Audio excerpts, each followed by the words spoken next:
Welcome to the deep dive. Today we're diving into one of investing's toughest nuts to crack, market timing. Right. It's famously difficult. You hear it all the time. Even the pros struggle. Exactly. And the numbers, well, they kind of bear that out.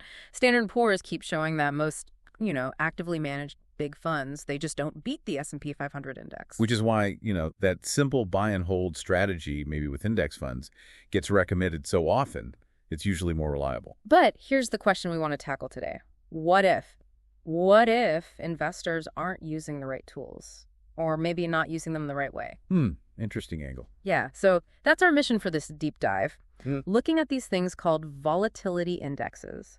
Could they give us some hints, maybe not perfect signals, but solid hints about when the market might be hitting a low point that's actually, worth buying into?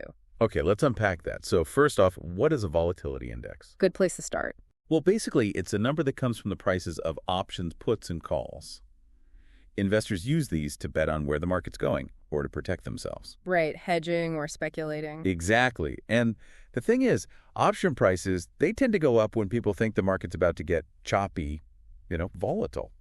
So a rising index suggests investors are bracing for some swings. And the main ones we're talking about are the VIX for the S&P 500. And the VXN, which tracks the Nasdaq. Those are the big two. Okay, but here's where it gets kind of counterintuitive, right? Yeah. It's not as simple as high volatility is bad. No, not at all.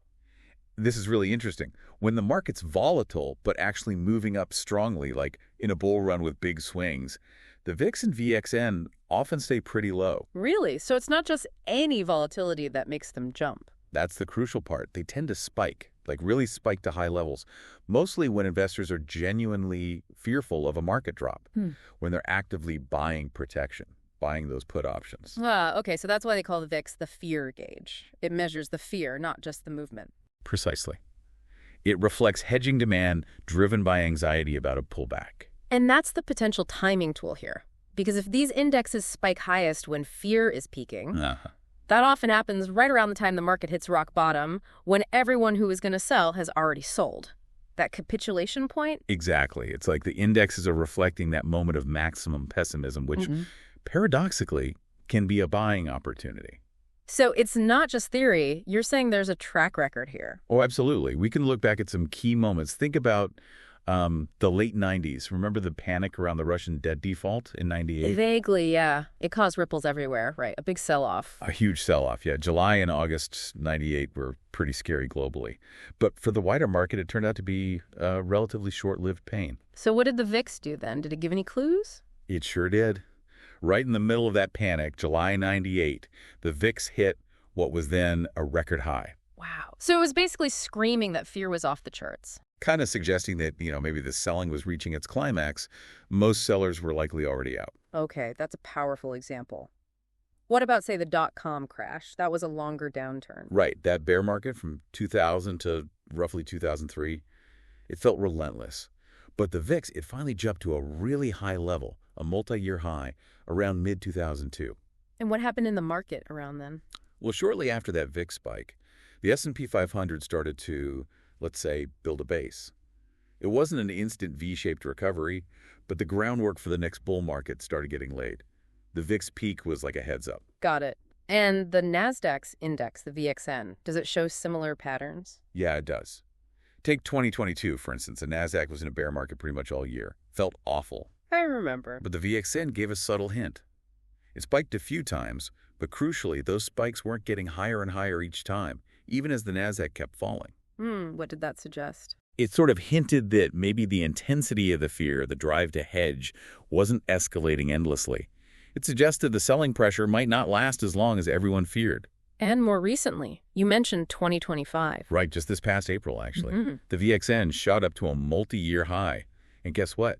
That coincided almost perfectly with a major low point for the Nasdaq composite itself. So it's like a recurring theme. People get most bearish, hedge the most aggressively. Right before things turn around, or sometimes right as they're turning.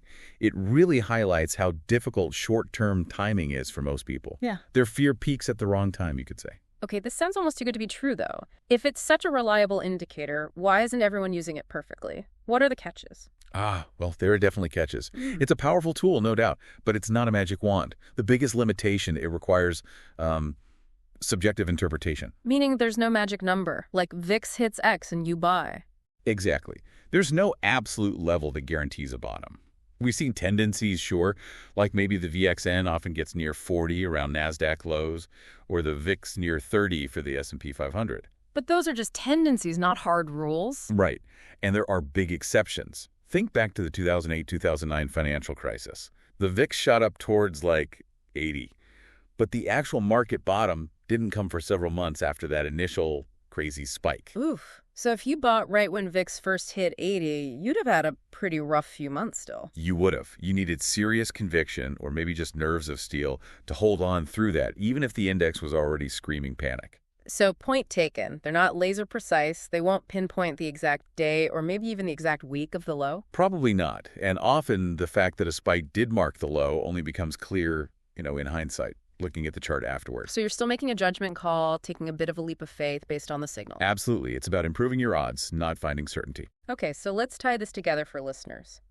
Despite these limitations, the subjectivity, the lack of precision, are these indexes still genuinely useful tools? I'd say definitely yes.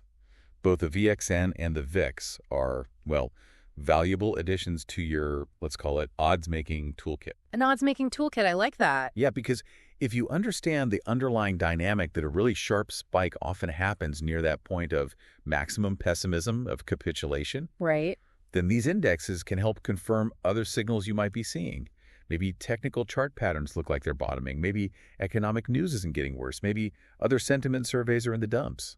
The VIX or VXN spike can be another piece of evidence. It helps build the case, essentially. Adds conviction when other things are maybe pointing towards a turn. Exactly. It helps you weigh the probability that a sell-off might be exhausted. And look, in investing, just getting a small edge, improving your odds even slightly, that can be a pretty big deal over the long run. Absolutely. It's all about making better informed decisions, not perfect ones. Okay, so let's quickly recap then. We've talked about how these volatility indexes, VIX and VXN, aren't just about volatility, they're really fear gauges. They tend to spike dramatically when investor fear and hedging are at their peak, which often happens near significant market lows. Right, near those capitulation points. And while they're not perfectly precise and need interpretation, they can be a really powerful part of your toolkit for assessing probabilities, for confirming other signals that maybe, just maybe, the worst of a sell-off is over. The very useful, though imperfect guide. So maybe the final thought to leave everyone with is this. Given how these fear gauges seem to tap directly into collective emotion, Yeah. what does that tell us about the sheer power of psychology, of human emotion in driving markets? And maybe understanding that human element is just as important as any technical chart or economic number when you're making investment decisions. That's a great question to ponder. How much is driven by fear and greed versus fundamentals? It's probably in the blend, but emotion plays a huge role. Definitely something to think about.